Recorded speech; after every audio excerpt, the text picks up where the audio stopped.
Is there currently a secret war going on between the psychos and the lunatics? And then we take a look at the story of a young man working at a department store. It's a job he really, really likes. But when he discovers a piece of artwork hanging in the bathroom, he has no idea that he's about to tumble headfirst into a bizarre conspiracy. Today on Dead Rabbit Radio.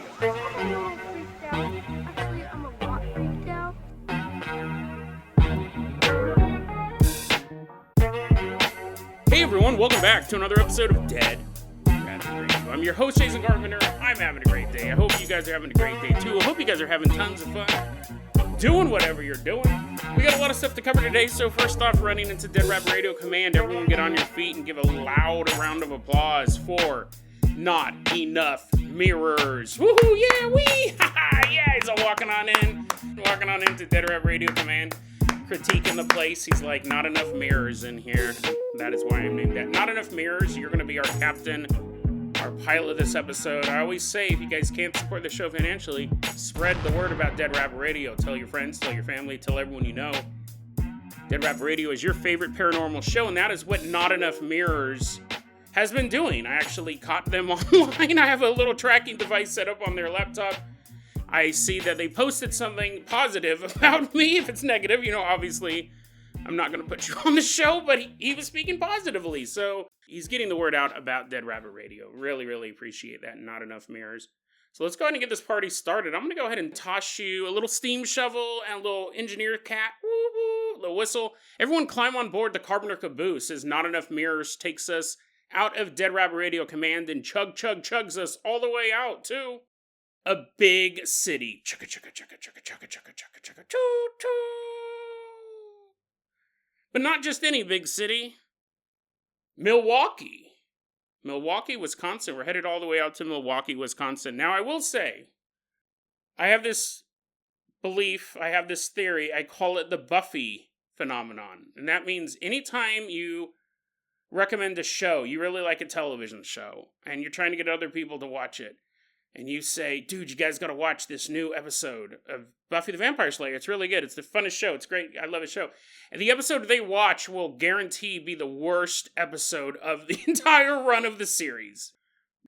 Now, the Buffy phenomenon's at play here, because when Not Enough Mirrors posted this, he said he did a really good sales pitch about Dead Rabbit Radio. And he says, you gotta listen to Dead Rabbit Radio. It's the best. The host is very handsome. No, I added that part. But anyways, he said, the stories are entertaining.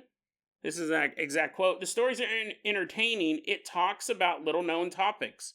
No Roswell, Illuminati, or Jeffrey Dahmer here. That's for normies.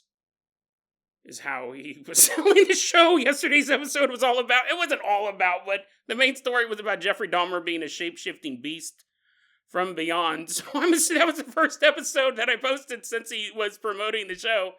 I'm sure some of his friends are like, hey, not enough, man. You told us no Jeffrey Dahmer. And he's like, no, they're all beating him up.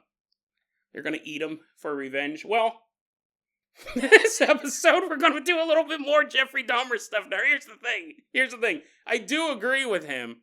Illuminati, Roswell, Jeffrey Dahmer, in essence, is normie tier. Is totally normie tier. I agree with him on that. But I think if you can come at it with a different angle, as he's getting beat up, he's like, oh, this doesn't help me, Jason. My friends hate Jeffrey Dahmer. If you can come at it from a different angle, I will cover those topics from time to time and take him to the hospital, and we'll do the rest of the episode without him. Because on yesterday's episode, we asked, is Jeffrey Dahmer really a shapeshifter? While I was researching that, I found some very interesting Jeffrey Dahmer trivia. And I think we did talk about Jeffrey Dahmer a long time ago on the show. And again, it was just like weird stuff that he did. I mean, he did a lot of weird stuff. He was a cannibalistic serial killer trying to build a living sex robot. I thought it was terrifying. Like, that's bad enough. But he also worked at a chocolate factory. Right? You're like, wow, what a monster. You're like, I was on his side when he was eating people, but working at a chocolate factory. He worked at a chocolate factory, and at this chocolate factory, you had a locker to put all your stuff in. So people would show up, they'd throw their lunch. They'd throw their lunch in there. He's all bringing in a wrapped human leg. Well, it's close to what happened. I talked about this before on the show, but it's probably one of the most terrifying things in the world. so I'll talk about it again. They had the lockers where you could store your stuff, your jacket, your lunchbox, your phone, whatever, stuff you didn't want to get chocolate all over. This is no joke, this is absolutely horrifying, because people worked next to him. Someone had a locker next to Jeffrey Dahmer's. It just said J. Dahmer on it. You didn't think anything of it. In his locker at work, he kept a human head and a penis. Somebody's penis, not just like a dildo or anything like that. Like an actual dead human's penis in his locker. That's horrifying. That might be one of the creepiest things about the whole story. Honestly, it might be one of the creepiest serial killer tidbits ever. If he kept him at home, that would be bad. I'm not saying that. I was like, oh, but if it's on his private property, then, you can't complain. He has all these lawn gnomes, but they're actually like rotting humans. No, it's horrifying that these things exist in the first place, in his locker or at home. But you think about that poor guy who had the locker next. You're like, Jason, think about the poor guy who died. It's horrifying. It is all horrifying. But someone had a locker next to his. Someone had a locker next to his. And that's... Because, see, I can't see myself as being the victim of a cannibalistic serial killer. That's almost too alien to me. Like, I know they exist. I know they're rare, luckily, but I know they exist. But I can imagine myself having a locker. I can't imagine myself going to work each day and happy to work at a chocolate factory.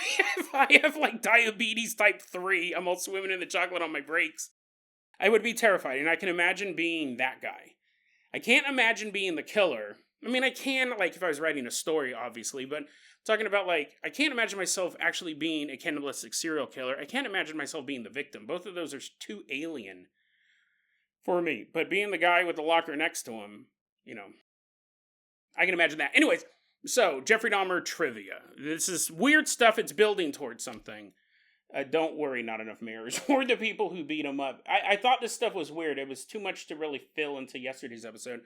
But yesterday's episode, we talked about his last attempted victim. This is the guy who got away, got the police. Police showed up. He got busted. Jeffrey Dahmer got arrested. So we're on July 22nd, 1991 in Milwaukee, Wisconsin. Tracy Edwards, he was a 32-year-old dude who's hanging out with Jeffrey Dahmer. And Jeffrey's like, hey, dude, I want to take photos of you in the nude. I'll pay you cash. Tracy's like, yeah, let me think about that. Sounds like a good plan. And then Jeffrey Dahmer distracted him by saying, hey, Tracy, look at that fish tank over there. Must have been a really cool fish tank. Because I just look at it from the corner of my eye. I mean, I obviously have hindsight. I know Jeffrey Dahmer's a serial killer. I don't know what I'm doing in this place in the first place, but I just kind of look over and go, oh, yeah, that was really cool, man. I saw all those fish. It must have been a really cool fish tank for you to kind of look and go, oh, man, look at there's reds and blues and that fish is swimming around. Awesome. Jeffrey Dahmer attacks Tracy Edwards, puts handcuffs on him. Eventually, Tracy Edwards grabs a hammer and knocks Jeffrey Dahmer over the head and runs out of the apartment. But there was a few hours. That's how I told the story yesterday. There's a few hours that happened between there, and this is so weird. The whole thing's weird, I know, but this part, it was particularly weird. He put Tracy in the handcuffs, and this is when Tracy said everything changed about Jeffrey Dahmer in that moment. It was like I was looking at a different person. A completely different person. There was nothing recognizable. His body shape, his face, and everything. It was terrifying. It was no longer the man I had previously spent a lot of time with. He had shifted into something else. That's what we talked about yesterday's episode. That's what we talked about on yesterday's episode. After that happens, Jeffrey Dahmer, and apparently he did this with a lot of victims, he dragged Tracy Edwards into his bedroom and made him watch the movie Exorcist III. He put it in the VCR. Maybe he had a DVD player. It definitely would have been VCR. This was mid-90s. He's going through his movie titles. He picks Exorcist III. He puts it in. And they watch the whole movie. Tracy's in handcuffs. He doesn't know what's coming next.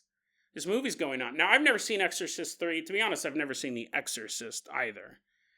But just because at this point I think it's probably too funny. I've seen more parodies of it than the actual movie. I don't know how well it holds up, but every time I say that, people go, no, you gotta watch it. It's fantastic. Anyways, I've never seen it. Tracy Edwards doesn't have a choice, right? Tracy Edwards is handcuffed. He doesn't have a choice. He has to watch The Exorcist III. And it's about a serial killer. I had to look up this up. I had to look this up because I didn't, watch it. I was looking at the plot. I read the plot. Apparently, it's about a serial killer. It's like the demon from the first movie, Pazuzu or whatever. He's possessed. This actually sounds hilarious. It's about a demon at a mental asylum who possesses the bodies of senile old people. And then the senile old people leave the asylum because, they're just kind of bumbling around. They don't have all these security procedures on them. And they're murdering people around town. And then there's like this guy who's like controlling the demon, or the demon's controlling him, who's also in the asylum and all this stuff. They keep finding fingerprints of senile old people all over these crime scenes. And they're like, what? They go to the hospital. The dude is just sitting there. He's sitting there. And the investigator's like, dude, did you kill those people? He's like, Honeymooners is on. Oh, I love that show. Bam, right in the kisser. They're like, oh, this guy's obviously not a murderer. Just a huge fan of classic television. So I read the plot of the book and the movie. Watch the movie, like, Jason, that's not in that. It's not in that movie at all. Talking about.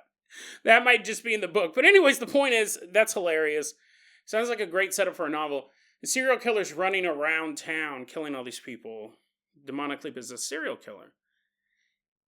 Jeffrey Dahmer loved this film. Apparently he watched it several times a week. He'd put it in and he'd watch this movie. And he would make his victims watch it as well. During the movie, Tracy said that Jeffrey Dahmer would start sitting there and going,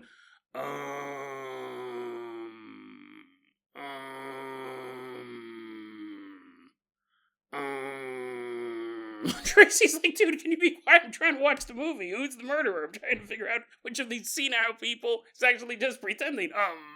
Apparently, he would start chanting during the movie. This went on. They watched the whole thing. And then at that point, Tracy grabbed a hammer. He's all waiting to the end. He's actually free at this point. He's like, oh man, this is a real nail biter. I really want to figure out how this movie ends. Then once the credits starts rolling, he hits Jeffrey Dahmer in the head with a hammer, runs away. So they did have to watch The Exorcist III. Now, here's the weird part. Here's the really weird part about this thing, because I was reading all these articles about him. At a certain point, you have to go, how much of this stuff is coincidence? And how much is there something deeper and darker going on here? Apparently, that was his favorite movie in the world. After he got arrested, this article I was reading in the Chicago Tribune made parallels between him and the killer in Exorcist III. Now, this was a movie that he'd already been serial killing people before he fell in love with this movie. For 6 months before he was arrested, he was watching it several times a week. But he'd been killing people for years at that point. And the article says there's some weird parallels here. In the movie, the killer operates around a Catholic college. That's where most of the movie takes place. That's where most of the victims are. Not at the college themselves, but in the general area. And they said that is similar to Jeffrey Dahmer's hunting grounds. Was around a Catholic university in the area. And remember, he'd already been killing people before. So you go, well, maybe that's why he liked the movie so much. Because it reminded him, right? This guy's operating in this area, and it kind of reminds him of where he's at. He has said, Jeffrey Dahmer has gone on the record to say that one of the reasons why he liked the movie is because it was about a man who was driven by evil. And Jeffrey Dahmer related to that. He goes, I can relate to that. Just this inhuman darkness surrounding me and inside of me and all that stuff. He saw a fellow lunatic, a fellow crazy person in the character of whoever that was. I didn't write down any of the names. I just read the plot. I was like, oh, crazy old people killing guys. That sounds fantastic. But here's another weird part. In the movie, The Exorcist III, with the demon killing these people using different bodies or whatever, 17 people are killed throughout the course of the movie by this entity, by this force. In real life, Jeffrey Dahmer killed 17 people. Now, that wasn't his intent. His intent was to kill more. Tracy would have been number 18. Tracy got away and ended it. But there's something truly, again, could be a coincidence, but truly fascinating about that this movie that he watched for so long, so many times, over the course of 6 months. He's watching multiple times. It predicted how many kills he would end up with. 17. He wasn't going to get any more than that. Well, he showed it to Tracy, and that was the end. Kind of interesting. Coincidence, possibly. Let's take a look at some other coincidences, and then we'll move on. Jeffrey Dahmer was baptized on May 10th, 1994. At this point, he was already a serial killer. He was already going and out and murdering people and trying to eat them, turning them into a sex robot and all that stuff. He was baptized on May 10th, 1994. That was the same day that John Wayne Gacy was executed. World-famous serial killer, killing teenagers, young men, burying them in the basement. He had over 30 victims. The day John Wayne Gacy was executed, Jeffrey Dahmer was baptized. That same day was also a day of a solar eclipse. Now, if his first murders didn't take place until after his baptism, I think we could definitely see that there might be some sort of sinister force, sinister thing going on. And that's real. Oh, and let me give you this last piece of trivia. Doesn't have anything to do with that, and we'll get back to that, but I just thought this was funny, apparently. One of his other favorite movies was Return of the Jedi, which I really like that movie. That's one thing me and Jeffrey Dahmer have in common, apparently. But he loved Return of the Jedi. Specifically, he loved the character of the Emperor. He loved it so much that he ordered a pair of yellow contacts, and he would wear them around town. When he was out looking for victims, he would put in these yellow contacts and walk around Milwaukee. And because psychologists and everyone was interviewing him after this, they were saying that he would try to psych himself up. He was trying to get in the mindset of a crazy, power-hungry dictator in a galaxy far, far away. He saw the Emperor again as a fellow traveler in the darkness. He would wear these yellow... Listen, I've said this before and I'll say it again. I don't have a lot of respect for serial killers. I really believe that the majority of them, when you look at their past, most serial killers are serial killers because they are sexually inadequate. There's a lot of people who have sexual inadequacies who aren't murderers, for sure. But almost every serial killer comes down to that. He was trying to build a sex robot. He was trying to build someone who could refuse nothing that Jeffrey wanted sexually. In earlier episodes, I clearly said their dick doesn't work. I was putting it more crudely back then, but the sentiment is the same. Serial killers aren't fighting people on equal footing. There's no Marine base slaughterer. There's no Spetsnaz sledgehammer massacre. You know what I mean? There's not people going after highly trained combatants. It's always people who are weaker than them. Children, elderly.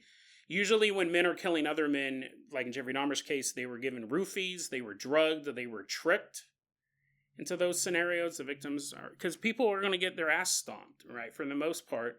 If a dude is trying to kill another dude on equal footing, he better know how to fight. The killer really better be a good combatant. But you slip him a Mickey, you trick him into John Wayne Gacy's thing was saying, hey, you want to see a magic trick? And he'd put the handcuffs on himself, and then he would get out of the handcuffs.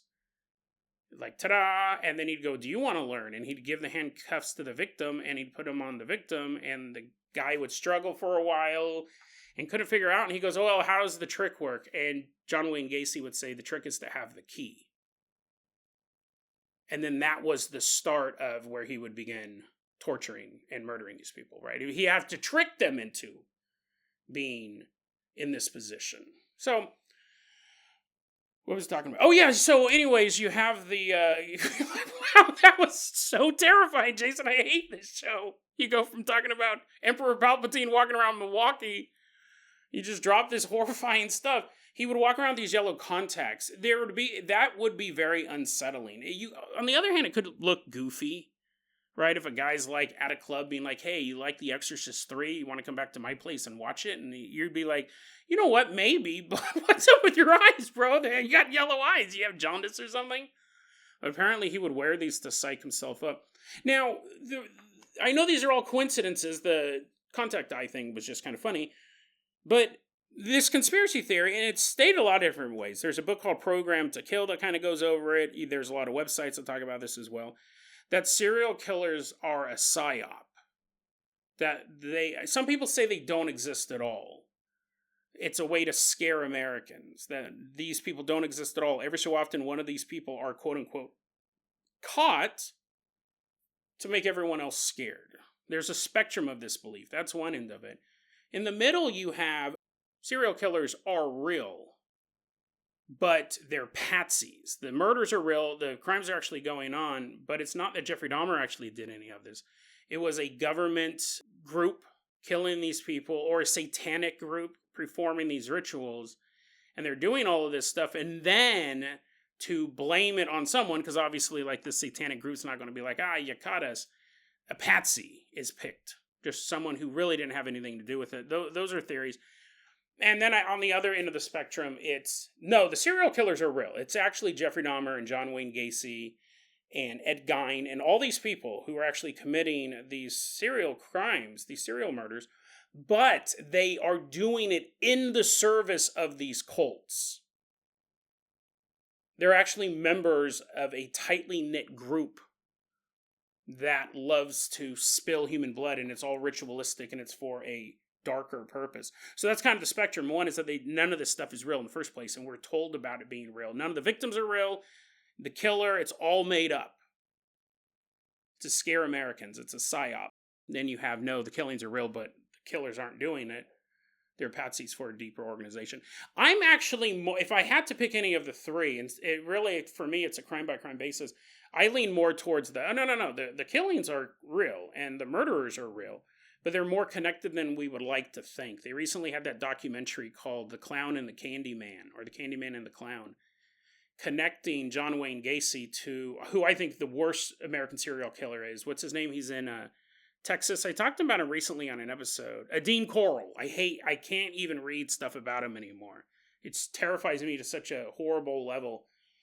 Dean Corll owned a candy shop, and he also horribly butchered these kids. And then John Wayne Gacy was up in Chicago, and he was kind of doing the same thing.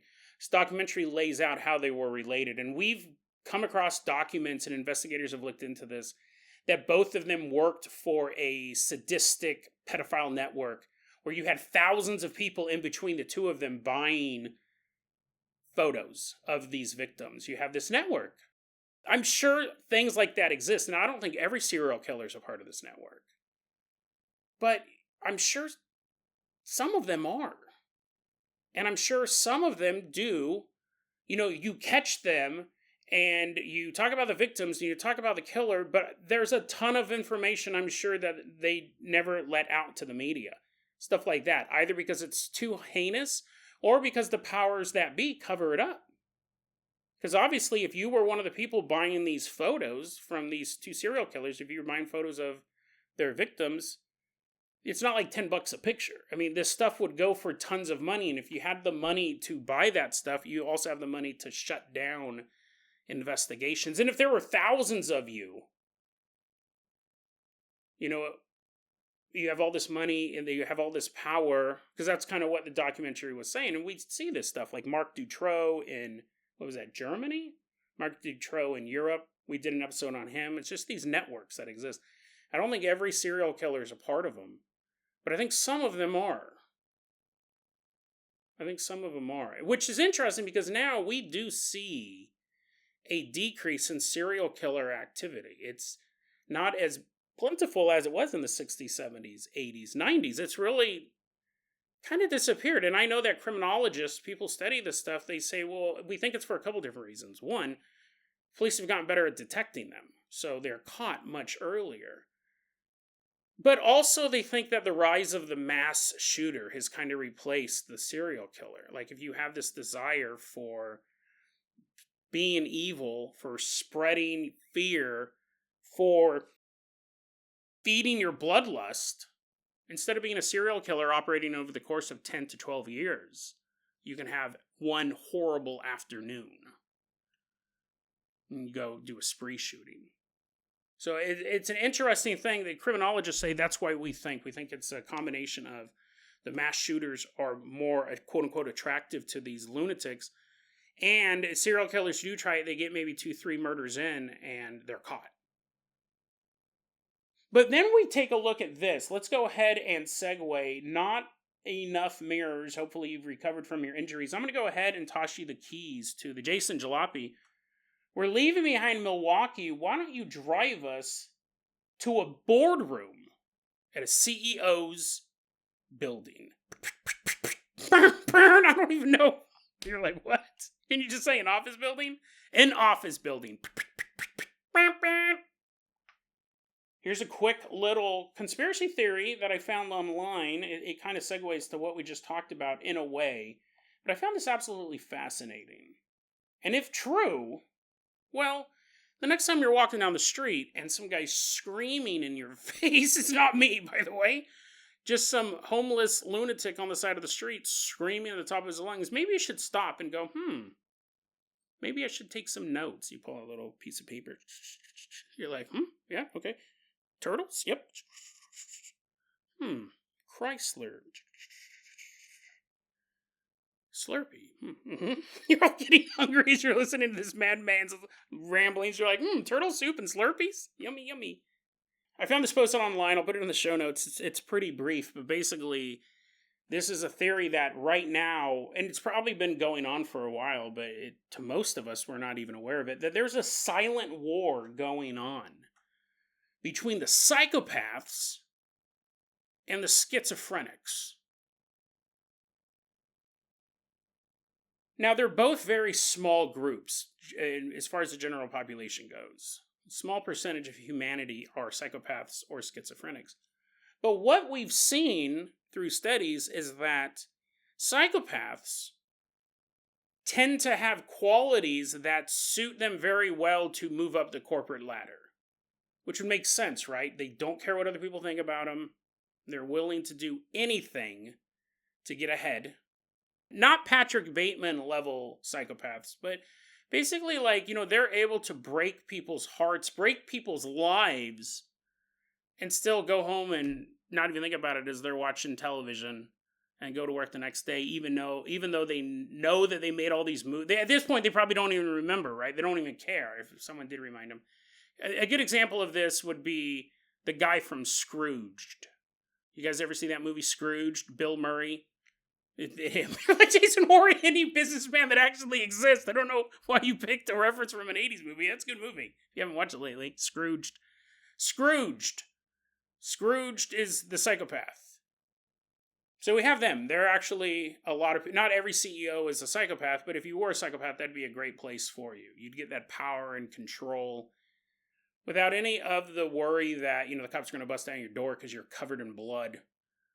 Because, you're able to focus that propensity towards domination in a good way. You run this corporation, then become a psychopath serial killer.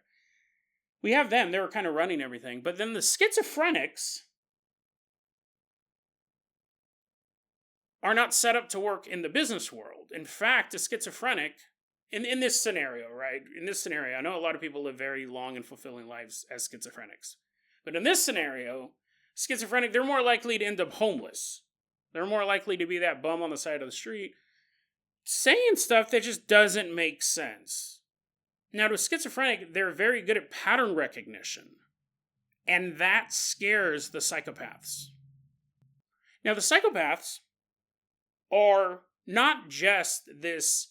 I'm a psychopath and I own this company and I'm going to run it the way I want. No, they actually have broader plans for society.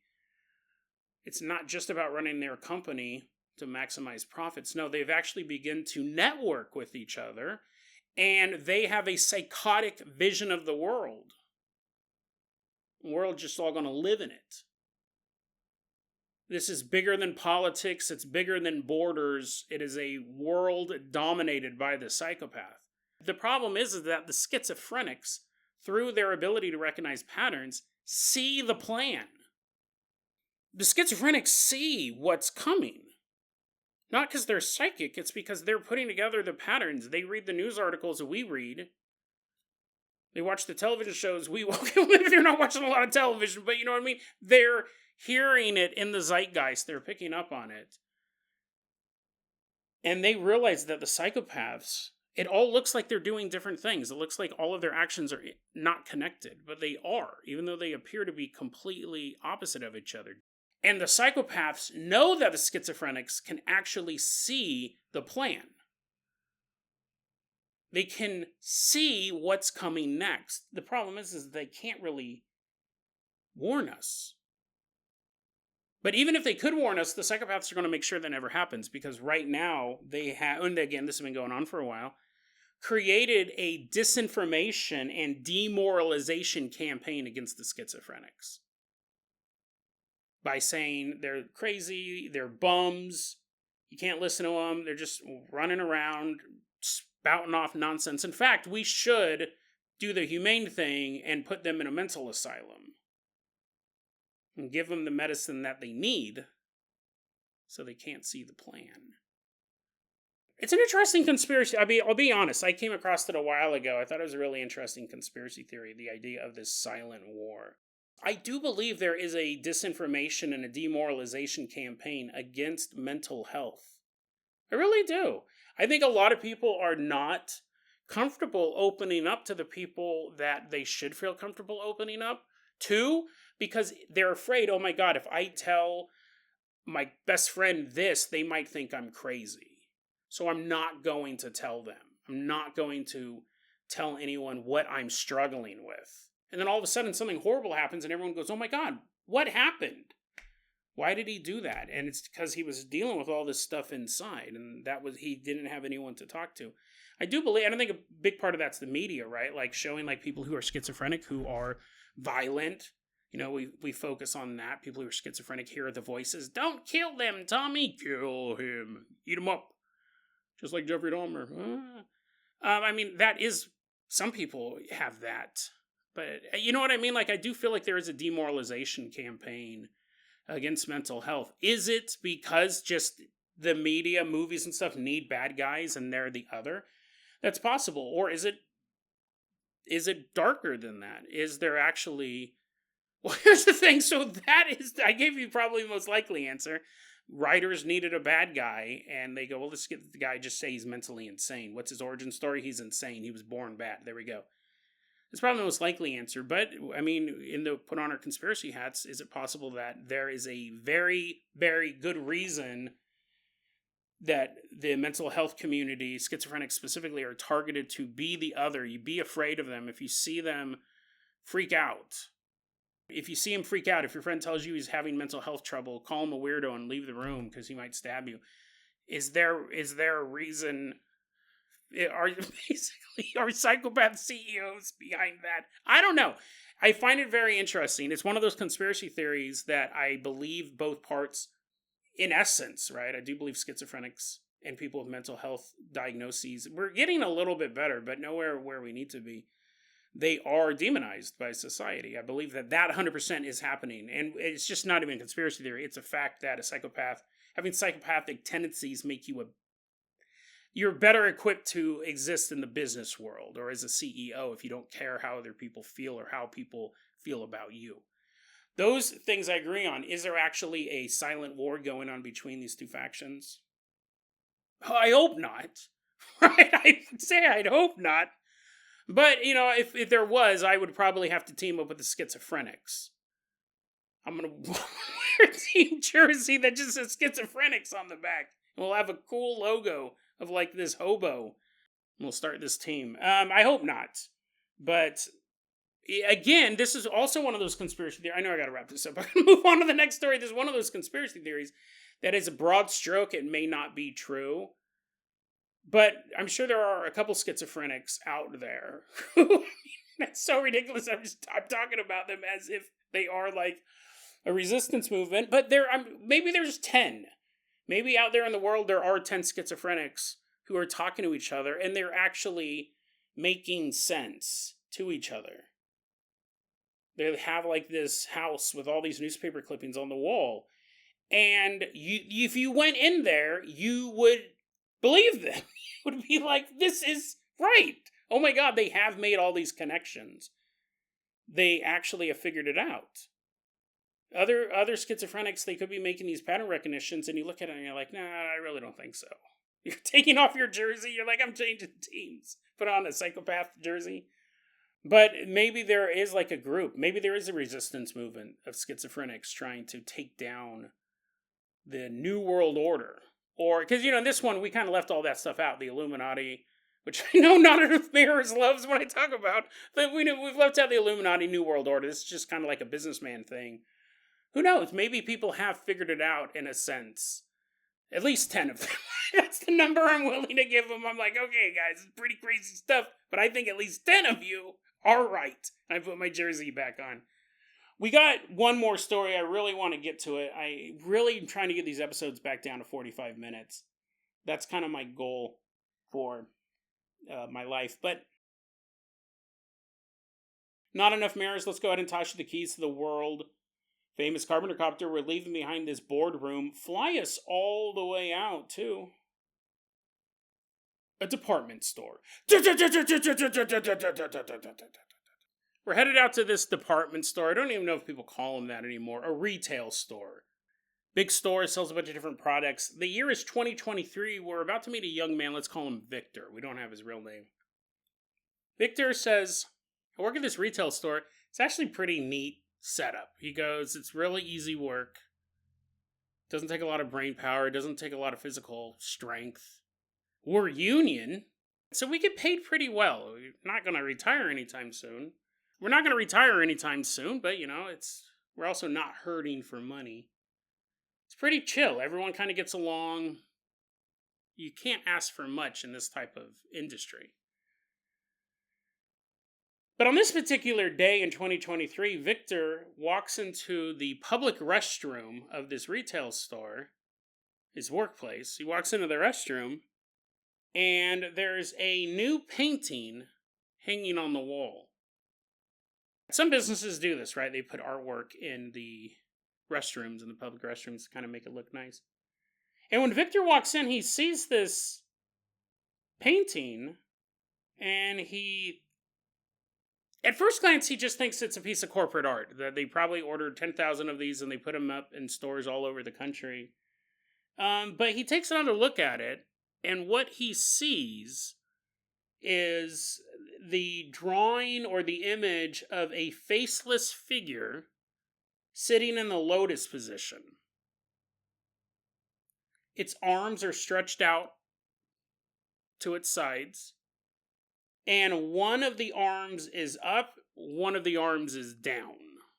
And it's placed against a background of stars. Now, there's a very famous image. Actually, Grant Scott, one of the listeners at Dead Rabbit Radio, made a play on the image for one of our Dead Rabbit Radio logos. As above, so below. It's generally a drawing of Baphomet, the human-bodied, goat-headed man monster, demon, image of Baphomet, demon deity, however you want to say it, dark lord, pagan god, however you want to put it, in the same pose. The lotus pose, he has a big goat head with horns, one arm stretched out to the sides, one up, one down. What's interesting is that this isn't Baphomet. This image has no face. It's a human body making the same pose, but none of the animalistic characteristics of it. Also, it's interesting because he never stated that. When he describes this drawing, he does not say, this reminds me of that as above, so below Baphomet drawing. He doesn't make the connection at all. In fact, I don't know if I've replied to him yet to say, hey, that might be related to Baphomet. But he doesn't make that connection. He's just describing an image that's odd to him. He also, as he's looking at it closer, there's not stars in the background. What it is he sees tiny little symbols or runes that he can't decipher. He doesn't recognize, but they're not stars. They're actually little symbols. Well, Victor leaves the bathroom. I'm assuming after he goes to the bathroom, right? He's like, it's a cursed painting. He's like, but I really gotta go. I shouldn't have eaten at Taco Bell. And he's sitting there. I'm assuming he finished going to the bathroom. I'm assuming he went to the bathroom. But anyways, he walks out after he's done, or maybe he was too scared. He walks out. Well, he's not scared because he didn't think anything paranormal at this point. He walks out of the bathroom when he's done. I don't know why I'm so hung up on this detail, but anyways. Did he wash his hands? Did he not? The mysteries of the universe. Victor leaves the restroom, and he goes to the store manager. We'll call him Terry, and he's like, "Hey, Terry, what's up with that weird drawing in the bathroom? That thing, the guy sitting there doing this. He's making the pose on the sales floor. People are like, what? He's like, he was sitting in the lotus pose. He's talking very loudly. I went to the bathroom, and then I came out and talked to you. He goes, what's up with that new piece of art, Terry? There's this weird drawing in there. Terry's like, what are you talking about? And he's like, yeah, go check in the restroom. There's this drawing of this guy doing this weird pose. Well, Terry does. He goes into the restroom and he sees it, and he takes it off the wall, and he takes it to his office and puts it in the cabinet. And he's like, this isn't corporate. I didn't order this. I don't know what this is. Maybe someone just put it up on the wall. But it doesn't belong there. It's interesting because I guess I do feel like I'm hung up on a little bit of the details. I don't know if it's hand drawing or a painting or a photorealistic drawing, like a photorealistic image. I don't know. I don't know if it was framed. I don't know how they hung it. I don't know why I'm stuck on those little details, but they might actually provide clues as to who's behind this, because he takes that painting down, that drawing down. I know I use those words interchangeably, but Terry puts it in his office. Victor has said since then, from sometime in 2023 to June 2024, it's happening right now, at least 6 or 7 more times that drawing has reappeared in the bathroom. Terry goes in there, he takes it down, goes to his office, and puts it in the cabinet. Now you may go, Jason, well, obviously this is a prank. Someone keeps going into the cabinet and pulling out the artwork, putting it back in the bathroom. No. Terry has 6 or 7 copies of this thing now. They're not magically disappearing from his cabinet. He has a cabinet. Eventually he's going to be like, I got to put these files away. He opens it up. All these paintings fall on him. He has 6 or 7, however many times this has happened, copies of this drawing in his cabinet. So they're not magically, it's not like they're magically doing it or someone's pulling a prank and getting in Terry's office. No, they just keep reappearing and not disappearing. Now, what concerns Victor the most? It's not just the fact, because you could chalk this up to it's someone pulling a prank. Someone really wants to get their art out there. They're trying to be a bathroom artist. It's a new genre they just made up. They keep getting taken down. That could be that. But Victor says what really concerns me is what he called the emotional climate of the store has began to radically shift over the past couple months. Now he says the place is a great place to work, and it's been a great place to work. It still is a great place to work. But there's something going on with myself and the other people who work here. And it's very, very recent. And he's wondering if there's a connection between this and the paintings.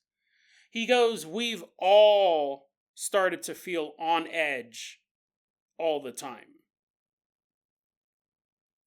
Put a little asterisk in there.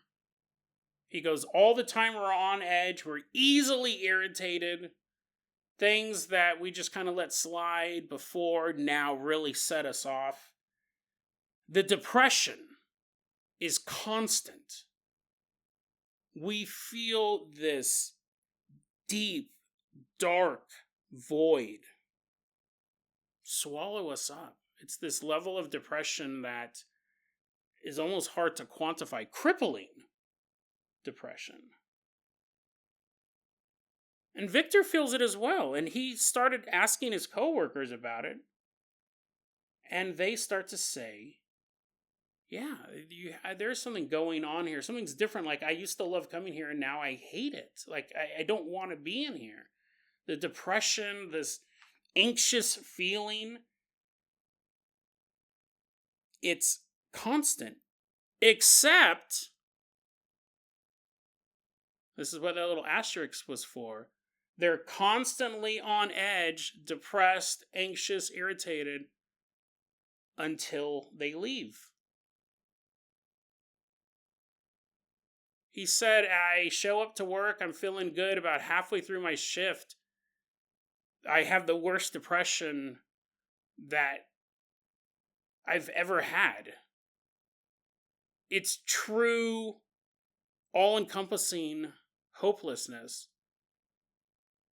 And then I get off and I go home and I feel fantastic. Everything's great. Everything's great. I feel exactly how I felt before. And go to work the next day and the cycle starts anew. And it's not just happening to him, it's happening to other people who are working there. And the other people say, yeah, when he starts talking about it, they go, yeah, it is weird. I'm really depressed when I'm working here. But when I go home, I feel fantastic. Like it all goes away. The irritability, the anxiousness, it all goes away. Now, I'm sure that some people, this was posted online by someone going by the name OKBroccoli224. Now, I'm sure there are a lot of people going, that's just what it's like working retail. Retail is soul-sucking job, da-da-da-da-da-da. I love retail. I've worked retail all my life, customer service all my life. I love it. I absolutely love it. It's probably my favorite place to work. But I know people who work in retail and they absolutely hate it. I would agree with you, because I'm not saying that, well, I love it, therefore everyone else will love it. I would agree with you that it would just be this soul-sucking atmosphere at the business. Maybe they got a new boss. Maybe some new stuff came down from corporate that they don't like. I would agree with you that it's just the job if it didn't go away when they are at home. Because I know when I've worked jobs that I've hated, that I dreaded going to work the next day. And it was all-encompassing. Even when I wasn't at work, I hated my job so much, it would ruin my time away from work.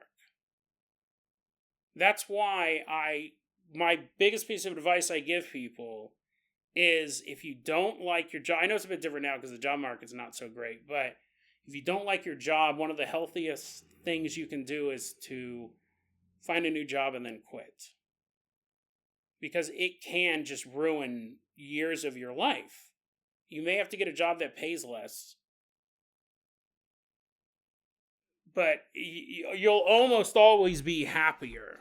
Because even if you're making less money, if you can enjoy your time off from work, it's easily worth it.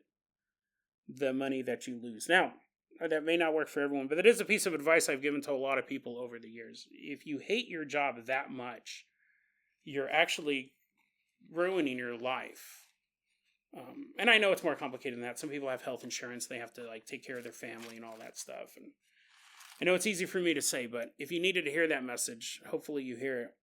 It's better to have a job that pays a little bit less, or maybe sometimes even a lot less. I've taken huge pay cuts because I had to do it for my own mental and really physical health. It was starting to take its toll on me. He does think at this point that these two things could be connected. He posted this online underneath the title Demonic Oppression, ? Because I think he's starting to connect these things. The drawing showing up out of nowhere and reappearing. And then this. Again, it's a curious question.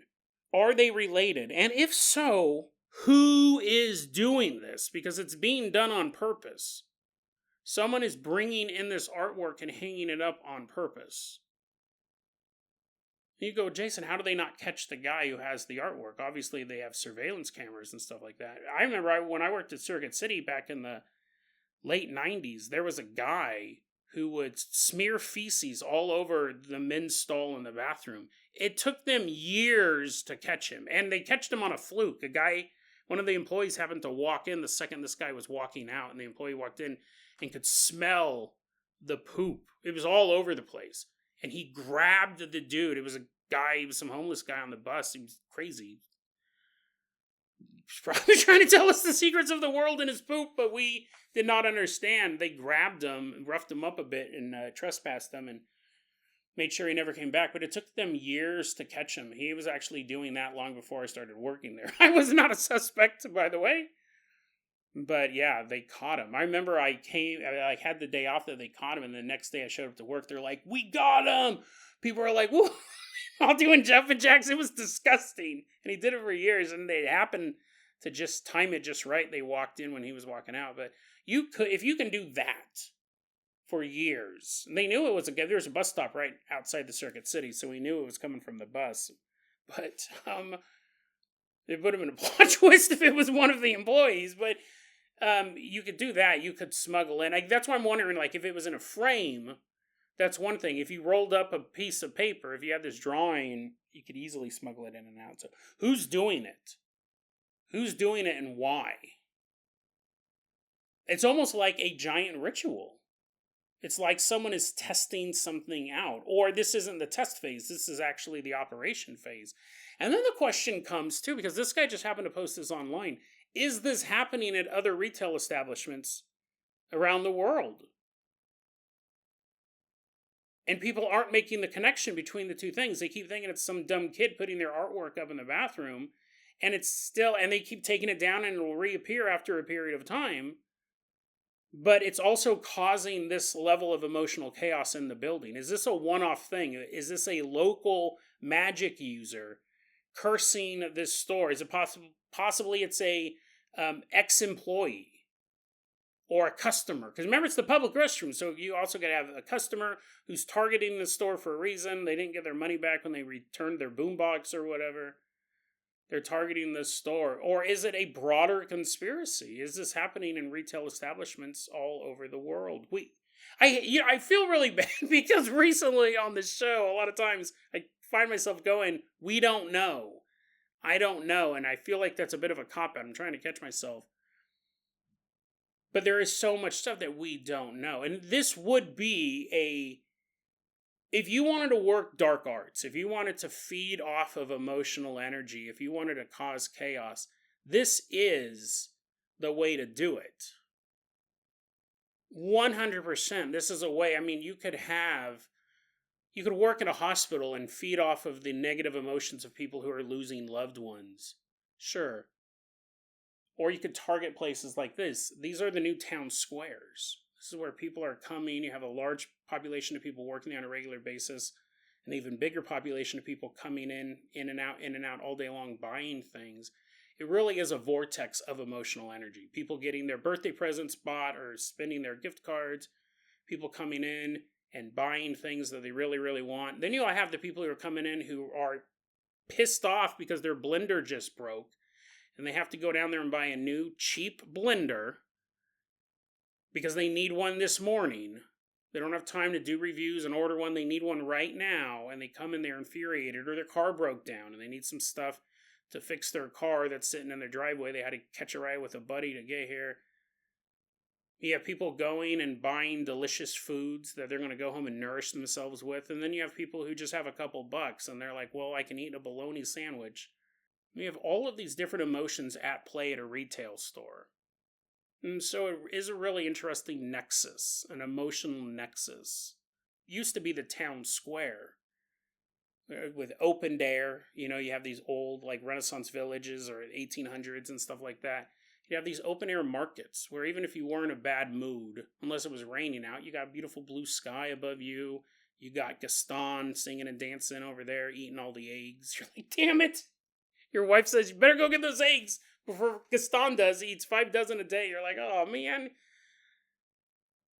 You still had that. Now it's just an enclosed building, artificial, climate-controlled structure. And you have all these people crammed into it. I love retail. I love it. But I also understand the limitations of it. It is very closed off from the natural world.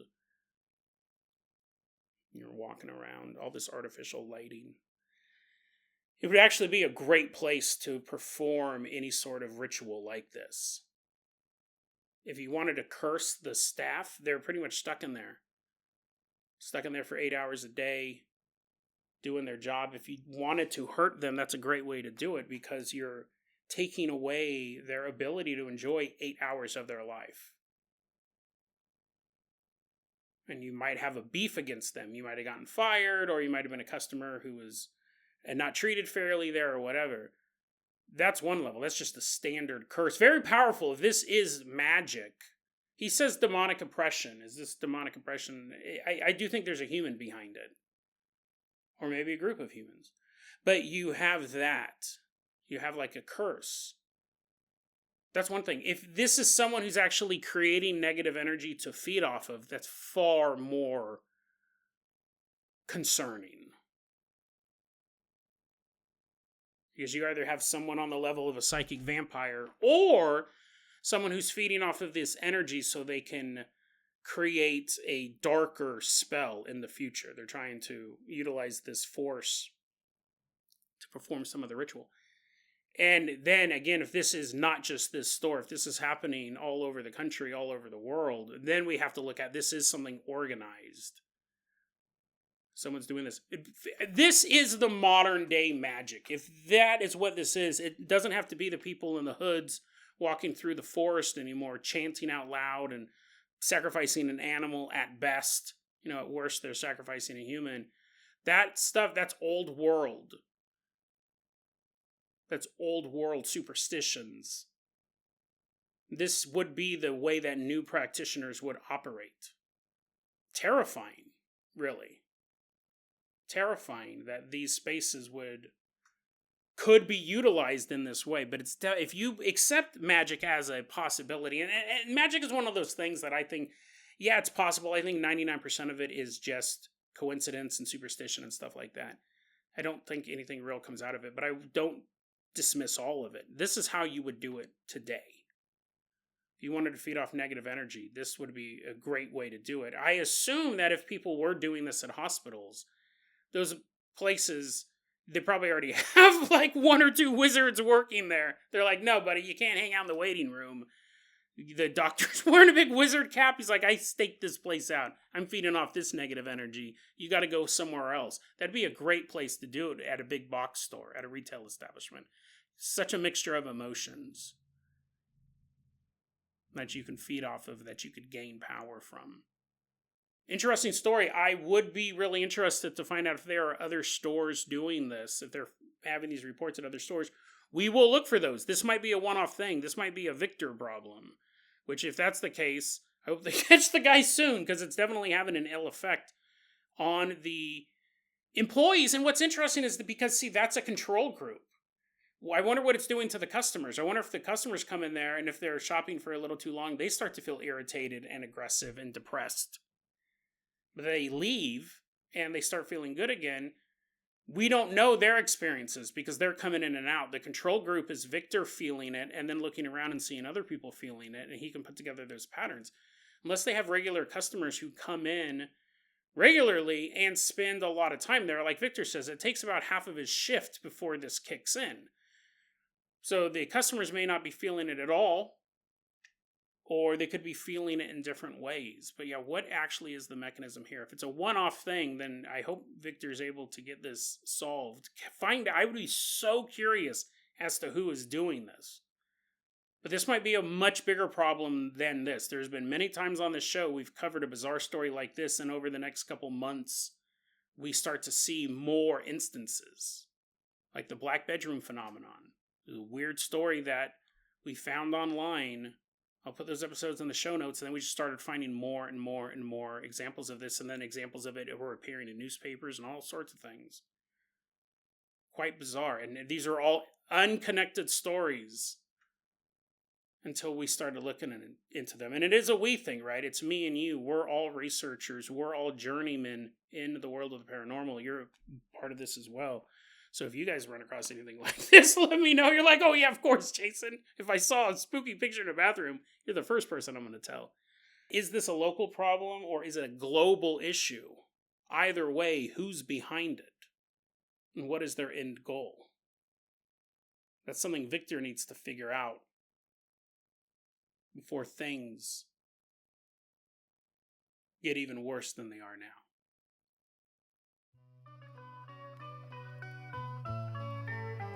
DeadRabbitRadio@gmail.com is going to be our email address. You can also hit us up at Facebook.com/DeadRabbitRadio. TikTok is @DeadRabbitRadio. Dead Rabbit Radio is the daily paranormal conspiracy and true crime podcast. You don't have to listen to it every day, but I'm glad you listened to it today.